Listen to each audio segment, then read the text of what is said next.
আপনি কি জানেন যে দেশটা কখনোই বিশ্বকাপে অংশ নেওয়ার সুযোগ পায়নি সেই দেশটাই যুগের পর যুগ তৈরি করে আসছে বিশ্বকাপের বল। এমনকি বিশ্বজুড়ে ফুটবলের যত চাহিদা তার ৭০% সরবরাহ করে এই দেশেরই একটি শহর। আর সেই শহরটির নাম হচ্ছে পাকিস্তানের পাঞ্জাব প্রদেশের শিয়ালকোট, যেখানে প্রতিদিন প্রায় গড়ে 4টি ফুটবল তৈরি করেন একজন কারিগর। 1000টিরও বেশি কারখানা রয়েছে এই শহরটিতে। আর বিশ্বজুড়ে প্রতি বছর প্রায় 4 কোটিরও বেশি ফুটবল রপ্তানি করা হয় এই শিয়ালকোট থেকে। আর এখানকার কারিগরদের বিশেষত্ব হচ্ছে সুনিপুণভাবে হাতে তৈরি ফুটবল, হাতেই সেলাই করা হয় ফুটবলগুলো।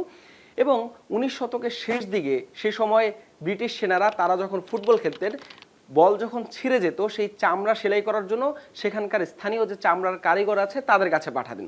এবং সেগুলো যখন হাতে সুন্দরভাবে সেলাই করা হতো, বেশ মজবুত এবং টেকসই দীর্ঘস্থায়ী থাকতো।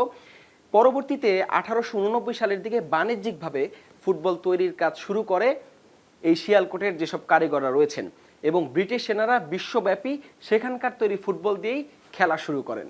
সাধারণত একটা ফুটবলে 32টি প্যানেল থাকে, যেখানে প্রায় 650টিরও বেশি সেলাইয়ের প্রয়োজন হয়। এবং এই সেলাইয়ের কারণে নিখুঁত কাজের কারণেই মূলত ফুটবলের স্থায়িত্বটাও অনেক বেশি হতো, অনেক বেশি টেকসই হতো। বিশ্বজুড়ে এই নাম ডাকের পর 1982 বিশ্বকাপে প্রথমবারের মতো শিয়ালকোটে স্পেনে যে বিশ্বকাপটা আয়োজন করা হয়, ট্যাঙ্গো স্পানা ছিল অফিসিয়াল বলের নাম। সেই বলের আমদানি করার জন্য সেখানে একটি কারখানার সাথে চুক্তি করা হয়, এবং প্রথমবারের মতো শিয়ালকোট থেকে ওয়াটারপ্রুফ বল তৈরি করে একটি কারখানা। আর সেই বল দিয়েই খেলা হয় 1982 বিশ্বকাপ। পরবর্তীতে আর পেছনে ফিরে তাকাতে হয়নি, যুগের পর যুগ সেই শিয়ালকোট থেকেই বিশ্বকাপের বল সরবরাহ করা হয়। আর ওই বিশ্বকাপের পরই মূলত সব সমীকরণই বদলে যায়, এবং বিখ্যাত স্পোর্টস ব্র্যান্ড অ্যাডিডাস সেখানকার যেসব কারখানা ছিল তাদের সাথে একটি দীর্ঘমেয়াদী চুক্তি করে বিশ্বকাপের বল তৈরির জন্য। এরপর 1982 থেকে 2002 পর্যন্ত একটানা শিয়ালকোটের এই কারখানাগুলো থেকে বল তৈরি করে সরবরাহ করা হতো বিশ্বকাপের যে আয়োজক দেশ আছে সেখানে। তবে মাঝখানে বড় একটি ধাক্কা খায় পাকিস্তান। 1997 সালের দিকে শিশু শ্রম আইন সংশোধন করা হয়, যেখানে বলা হয় কম বয়সী কোনো বাচ্চাদেরকে দিয়ে ফুটবলের সেলাইয়ের কাজ করানো যাবে না। কিন্তু সেটা কেন? মূলত পাকিস্তানের যে শিয়ালকোটের যে কারখানাগুলো ছিল সেখানে এই ফুটবলগুলো সেলাই করানো হতো বিভিন্ন কম বয়সী বাচ্চাদেরকে দিয়ে। কিন্তু যখন এই শিশু শ্রম আইন সংশোধন করা হলো, তখন বাচ্চাগুলোর কাজ যেমন বন্ধ হয়ে গেল, তেমনি ছোট বড় অনেক কারখানাই তৎক্ষণাৎ বন্ধ হয়ে যায়। যে কারণে 2002 সালের পরে পরবর্তী 2 বিশ্বকাপের ফুটবল তৈরির সত্যটাও হারায় পাকিস্তান, যদিও তার একটা কারণ ছিল প্রযুক্তিগত পরিবর্তনও। মূলত 2002 সালের পর বিশ্বের ফুটবল প্রযুক্তিতে বড় একটা পরিবর্তন আসে।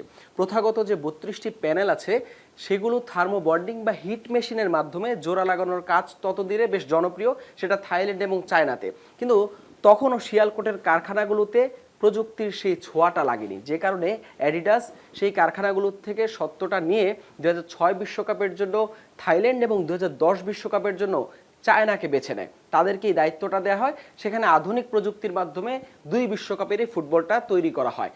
আর এই ধাক্কাটা ছিল পাকিস্তানের জন্য বড় একটি শিক্ষা। সে সময় শীর্ষস্থানীয় প্রতিষ্ঠান ফরওয়ার্ড স্পোর্টস শিয়ালকোটের এই প্রতিষ্ঠানটি নিজেদেরকে সম্পূর্ণ চাইল্ড লেবার ফ্রি হিসেবে সার্টিফাইড ঘোষণা করে। আর জার্মানি থেকে একটি অত্যাধুনিক প্রযুক্তি থার্মো বন্ডিং সম্পন্ন তারা আমদানি করে। সেটি দিয়েই পরবর্তীতে প্রযুক্তির ছোঁয়ায় তারা আধুনিক ফুটবল তৈরির কাজ শুরু করে, এবং সেই ছোঁয়াটা পরবর্তীতে শিয়ালকোটের অন্যান্য যেসব কারখানা রয়েছে সেখানেও ছড়িয়ে পড়ে। যে নামটা হারিয়ে গিয়েছিল সেখান থেকে আসলে শুরু নতুন করে।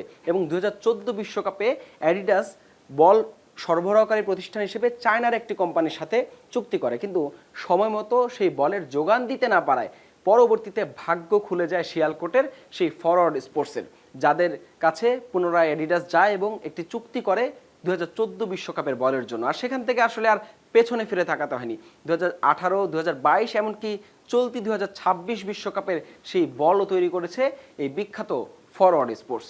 বিশ্বকাপের ইতিহাসে শুরুর দিক থেকেই মূলত যে দলটা ছিল আয়োজক তারাই বিশ্বকাপের বল সরবরাহ করতো। যেমন 1930 সালে উরুগুয়ে, পরবর্তীতে ইতালি, 1950-এ ব্রাজিল, তারপরে সবশেষ 1968 সালে ইংল্যান্ড। যারাই আসলে এ পর্যন্ত আয়োজন করেছে তারাই বিশ্বকাপের বল সরবরাহ করত। কিন্তু 1970 সালে প্রথমবার পশ্চিম জার্মানি, সেখানে বেশ কয়েকটি ফুটবলের কারখানা ছিল, তারা ফুটবল সরবরাহ করা শুরু করে 1970 বিশ্বকাপে। পরবর্তী 1974 এবং 78 বিশ্বকাপেও পশ্চিম জার্মানির সেই কারখানাগুলোতেই ফুটবল তৈরি হতো বিশ্বকাপের জন্য। আর এরপর তো 1982 সালের বিশ্বকাপে পাকিস্তানের নতুন এক শুরু, শিয়ালকোটের জন্য নতুন এক যাত্রা। বদলে যায় সবকিছু মাঝে 2006 এবং 2010 এই দুই বিশ্বকাপ বাদে যুগের পর যুগ বিশ্বকাপের বল সরবরাহ করে আসছে শিয়ালকোটের নামি দামি প্রতিষ্ঠানগুলো, যেখানে বিশ্বব্যাপী এখন ফুটবলের সবচেয়ে বড় সরবরাহটা হয় এই দেশের নির্দিষ্ট এই শহর থেকেই। চিন্তা করেন, যে দেশটা কখনো বিশ্বকাপে অংশ নেয়নি, যাদের র্যাঙ্কিং 198তম, একেবারে তলানির দিকে, সেই দেশের বল ছাড়া the greatest show on earth বিশ্বকাপই মাঠে গড়ায় না। নিশ্চয়ই তারা তাদের এই ফুটবল তৈরির ঐতিহ্যটা ধরে রাখতে চাইবেন বছরের পর বছর, যুগের পর যুগ। সেই সঙ্গে নিশ্চয়ই একদিন বিশ্বমঞ্চে নিজেদেরকে দেখতেই চাইবে পাকিস্তানও। হাসান আল মারুফ, যমুনা স্পোর্টস।